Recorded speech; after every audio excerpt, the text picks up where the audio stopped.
Hello दोस्तों, स्वागत है आपका गेट इट क्लियर चैनल में। फ्रेंड्स, मैंने अपने पिछले वीडियो में आपके साथ डिस्कस किया था कि आपके जो पीएन की पोस्ट जो है क्लास 4 के लिए वो अवेलेबल है।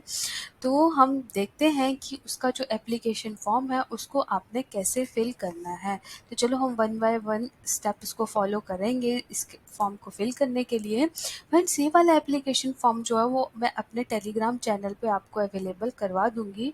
आप काइंडली वहाँ से इस फॉर्म को डाउनलोड कर सकते हैं, ठीक है। या तो आप इनकी डीसी हमीरपुर की जो वेबसाइट है वहाँ से भी इसको ले सकते हैं, ठीक है।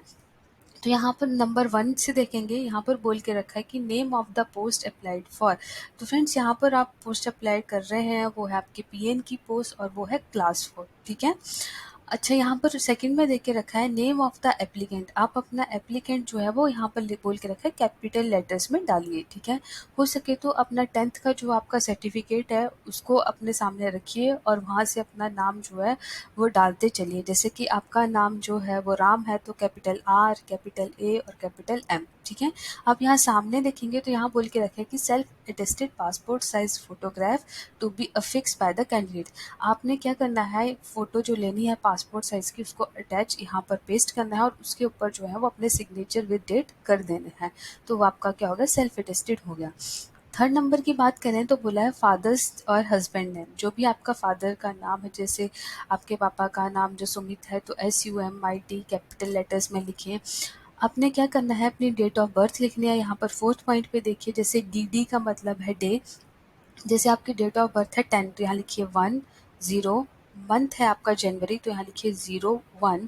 अगर आपका ईयर है 1994 तो लिखिए 1994, ठीक है। यहाँ पर फिफ्थ में बोला है जेंडर। जेंडर अगर आपका मेल है तो मेल यहाँ पर लिखिए, अगर फीमेल है तो फीमेल को यहाँ पर टिक कीजिए, ठीक है। अच्छा, आगे बोला है कैटेगरी। कैटेगरी आपकी जनरल है, SC है, ST, OBC, EWS, जो भी आपकी कैटेगरी उसको टिक कीजिए और यहाँ पर लिख दीजिए।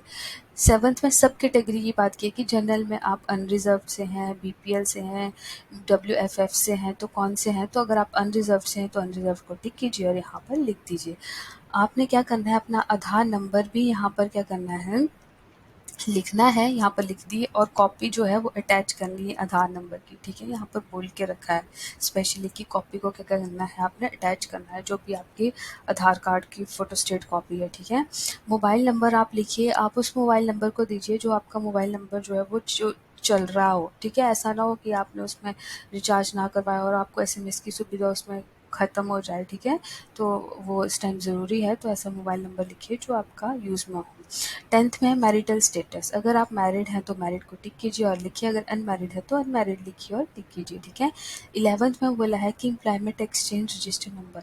आपको पता है दोस्तों कि आपको एम्प्लॉयमेंट एक्सचेंज में रजिस्टर करवाना पड़ता है। तो आपने क्या करना है, वो वाला नंबर आपको यहाँ पर मेंशन होता है अपने एम्प्लॉयमेंट इसके ऊपर, पेपर के ऊपर जो भी आपको मिला होता है वहाँ से। तो उसके ऊपर आपको नंबर लिखा होता है, उसको आपने लिखना है और आपने कौन सी तारीख को रजिस्टर करवाया था वो वाला नंबर लिखिए, ठीक है। 12 में बोला है नेम ऑफ एम्प्लॉयमेंट एक्सचेंज। आप कौन सी एम्प्लॉयमेंट एक्सचेंज में रजिस्टर है, चाहे कोई हमीरपुर की हो चाहे सोलन की हो, तो उसका एड्रेस यहाँ पर लिखिए, ठीक है। नाम लिखिए उसका पूरा। एप्लीकेशन फ़ीस आप जैसे कि 200 रुपये बोला मैंने जनरल कैटेगरी के लिए, तो यहाँ पर 200 लिखिए, ठीक है। अगर आपने डिमांड ड्राफ्ट बनाया तो उसको टिक कीजिए और उसका नंबर लिखिए। अगर आपका कोई दूसरा है IPO है तो उसको लिखिए और उसका नंबर लिखिए और डेट ऑफ इशू कौन सी डेट को वो इशू हुआ है वो आपने डेट लिख ली, ठीक है। 14 में बोल के रखा है यहाँ पर परमानेंट होम एड्रेस। जैसे कि आपका विलेज, माना कि आपका विलेज हमीरपुर है तो पोस्ट ऑफिस भी हमीरपुर होगा, तहसील भी आपकी हमीरपुर और डिस्ट्रिक्ट भी आपकी हमीरपुर। कॉरस्पॉन्डिंग एड्रेस कोई ऐसा है कि भाई आप जॉब कर रहे हैं अभी यहाँ पर, जैसे बद्दी में जॉब कर रहे हैं तो आप बद्दी का एड्रेस यहाँ पर डाल सकते हैं, ठीक है। यहाँ पर बोल के रखा है कि सोलमे पे बोनाफाइड हिमाचली, ठीक है। तो अगर आपके पास हिमाचली बोनाफाइड वैसे होना चाहिए तो यहाँ पर आप यस कीजिए, ठीक है। बोल के रखा है कि अगर हाँ अगर आपके पास है तो अटैच कीजिए self attested copy of certificate, ठीक है। तो उसकी सर्टिफिकेट कॉपी जो है वो आपने सेल्फ अटेस्टेड करनी है, मतलब उसके ऊपर अपने साइन करना है और डेट डालनी है, ठीक है। तो आपको पता है कि बोनाफाइड आपका तहसीलदार और नायब तहसीलदार से इशू होता है, तो वही यहाँ पर मान के रखा है, ठीक है, उसकी कॉपी। अब बात करते हैं 17 एजुकेशन क्वालिफिकेशन। यहाँ पर बोल के रखा है मैट्रिकुलेशन के लिए आपने बताना है कि नेम ऑफ बोर्ड और यूनिवर्सिटी जहाँ से की है, कौन सी ईयर में पास किया है जब आपका रिजल्ट आया हो, ठीक है, कितने मार्क्स लिए हैं आपने और टोटल मार्क्स में से आपने कितने मार्क्स लिए हैं, ठीक है। यहाँ पर परसेंटेज निकालिए उनकी, ठीक है। +2 आपने कहाँ से किए हैं, नेम बोर्ड का लिखिए और यूनिवर्सिटी का लिखिए, पासिंग ईयर लिखिए, आपको कितने मार्क्स आए हैं और टोटल कितने, जैसे कि आपको आए हैं 500 मार्क नंबर, चलो +2 में आपको आए हैं 300 नंबर और टोटल मार्क्स होते हैं 500, ठीक है। तो उसके हिसाब से फिर आप परसेंटेज निकालिए, ठीक है। जैसे कि बीए, बीएससी, जैसे आपको पता है कि एचपी यूनिवर्सिटी से होती है, तो अगर आपने एचपी से नहीं किए, कहीं और से किए, तो वहाँ से बताइए। और आपका ईयर ऑफ पासिंग क्या रहा है, कितने मार्क्स लिए और टोटल मार्क्स कितने थे, जैसे फॉर एग्जांपल मान लीजिए 1000 में से आपने 700 मार्क्स लिए हैं, ठीक है, तो उसकी परसेंटेज लगाइए, ठीक है। फिर यहाँ पर बोल के रखा है कि क्या आप क्या है, whether belong to notified backward area or panchayat, क्या आप बैकवर्ड एरिया और पंचायत से हैं, अगर हैं तो यस कीजिए, नहीं है तो नो कर दीजिए, ठीक है।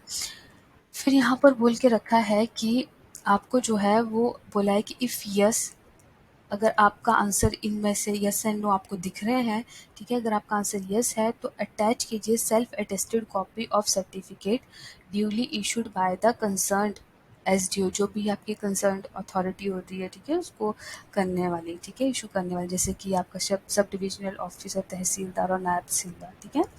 तो बोल के रखा है 19 पॉइंट को पढ़िए अच्छे से। Whether belong to landless family और slash family having land less than 1 hectare, अगर आप लैंडलेस फैमिली से हैं कि आपके पास बिल्कुल भी ज़मीन नहीं है, और या तो फिर आप ऐसी फैमिली से जिसमें 1 हेक्टेयर से कम ज़मीन है, तो अगर आपके पास ऐसा कोई सर्टिफिकेट है तो आप येस कीजिए, अगर नहीं है तो नो कीजिए, ठीक है। बोला है कि अगर आपके पास सर्टिफिकेट है तो उसकी सेल्फ अटेस्टेड कॉपी जो है वो आपने क्या करनी है, अटैच करनी है, ठीक है। फिर यहाँ पर बोल के रखा है वेदर एनी फैमिली मेंबर और candidate is in government service और सेमी गवर्नमेंट जॉब, अगर कोई family member semi government job में आपका है तो, और नहीं है, ठीक है, अगर आपका जो है नहीं है कोई भी मेंबर गवर्नमेंट जॉब में, सेमी गवर्नमेंट जॉब में, तो आपने क्या करना है, उसका आपको पता है कि वो एक अनएम्प्लॉयमेंट का बनता है, तो आपने वो वाला सर्टिफिकेट सेल्फ अटेस्ट करके क्या करना है, भेजना है, ठीक है। बोल के रखा है 21 में डिफरेंशियली एबल पर्सन, और उसकी जो होनी चाहिए वो होनी चाहिए 40%, ठीक है, डिसेबिलिटी इम्पेयरमेंट जो भी होता है, ठीक है, वो अगर है तो आपने क्या करना है, उसका भी आपने सेल्फ अटेस्ट करके जो आपको डॉक्यूमेंट मिलता है वो वाला आपको हॉस्पिटल से या जहाँ से भी इशू होता है उसके अपने कॉपी क्या करनी है, अटैच करनी है सेल्फ अटेस्टेड। 22 में बोलता है वेदर, अगर आपके पास एनएसएस का है एटलीस्ट 1 ईयर का सर्टिफिकेट, या एनसीसी का है, या the Bharat scout and guide का है, मेडल विनर है नेशनल लेवल स्पोर्ट्स कंपटीशन में, तो आप क्या कर सकते हैं, यस कीजिए, अगर आपको कुछ सर्टिफिकेट मिला है तो उसकी आप सेल्फ अटेस्टेड कॉपी आपने क्या करनी है, भेजनी है, ठीक है। फिर बोल के रखा है whether belongs to BPL family having family and annual income जो है वो सारे के सारे सोर्सेज मिला के देखें 40,000 है और वही उससे कम है, तो आपको क्या मिलता है कि बीपीएल का सर्टिफिकेट मिलता है, अगर वो आपके पास अवेलेबल है तो आप उसकी भी कॉपी भेजिए सेल्फ अटेस्टेड करके। विडो है, डिवोर्सी है, डेस्टिट्यूट, सिंगल वुमन कुछ भी हैं तो आप उसकी भी हमें क्या कर सकते हैं कि अटैच करके भेज सकते हैं सेल्फ अटेस्टेड कॉपी, ठीक है। अगर आप सिंगल डॉटर और ऑर्फन हैं तो उसकी भी आप क्या कर सकते हैं, जो अभी आपका उससे रिलेटेड डॉक्यूमेंट होता है वो आप भेज सकते हैं, ठीक है। और 26 में कि अगर आपको एक्सपीरियंस है अप टू 5 इयर्स का गवर्नमेंट में, सेमी गवर्नमेंट ऑर्गेनाइजेशन में, ठीक है, रिलेटिंग टू द जिस पोस्ट के लिए आपने अप्लाई किया है, तो आप यस कीजिए, अगर है तो फिर उसकी सेल्फ अटेस्टेड कॉपी भी आप भेज सकते हैं, ठीक है। आए, अपना नाम लिखिए, जैसे कि आप डॉटर हैं, सन हैं, कुछ भी है, जैसे आप सन हैं, किसके, श्री मैंने सुमित बताया था, सुमित जी का नाम लिखिए, ठीक है। और यहाँ पर आपने डेट डालनी है, जैसे कि 16 सितंबर 2021, प्लेस हमीरपुर और signature of the candidate Ram, ठीक है। तो फ्रेंड्स यहाँ पर मैंने आपको बहुत अच्छे तरीके से इसको फिल करना बताया है। अब बात आता है पोस्टल एड्रेस। अपने पोस्टल एड्रेस क्या लिखना है, वो लिखना है आपका to deputy commissioner, first floor, mini secretariat, Hamirpur, Himachal Pradesh, और पिन कोड जो है वो है 177001।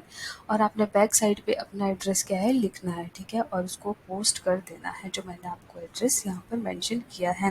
फ्रेंड्स, अगर आपको वीडियो हेल्पफुल लगा हो तो गेट इट क्लियर चैनल को लाइक कीजिए, शेयर कीजिए, सब्सक्राइब कीजिए, ताकि मुझे भी लगे कि नहीं भी मेरी मेहनत का मुझे अप्रिशिएशन कुछ मिल रहा है, ठीक है। तो have a very very very good day friends.